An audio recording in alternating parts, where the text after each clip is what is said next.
Hi friends, welcome back to my channel. তোমরা কেমন আছো? আশা করি ভালো আছে। সবাইকে জানাই শুভ চড়ক পুজোর একটা লাঞ্চ থালি নিয়ে চলে এসেছি। দেখো লাঞ্চে কী কী আছে দেখাচ্ছি তোমাদের। দাঁড়াও, এখানে হচ্ছে চাক করে আলু ভাজা, এখানে আছে একটা বেগুন ভাজা, যাই বেগুনটা ছোট, এখানে আছে করলা ভাজা। দেখো আজকে নাকি ভাজা ভুজো খেতে হয়, তাই করলা ভাজা। আর এখানে আছে, দাঁড়াও, দু রকম ডাল আছে। এটা হচ্ছে তেতো ডাল, যেটা আমি মটর ডাল উচ্ছে দিয়ে করেছি। দেখো এটা এখানে তেতো ডাল। আর এখানে আছে কলাইয়ের ডাল। এটাই দেখো কলাইয়ের ডাল, এটা হচ্ছে গাটি কচু দিয়ে। দেখো এটা হচ্ছে গাটি কচু দিয়ে কলাইয়ের ডাল।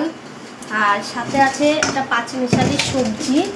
হ্যাঁ দেখো পাঁচমিশালি সবজি, আজকে নিরামিষ কিনা। দেখো সাথে একটা লেবু। চলো কেমন লাগলো তোমাদের লাঞ্চ থালিটা কমেন্ট করে বলো। চলো দেখো চলো টাটা।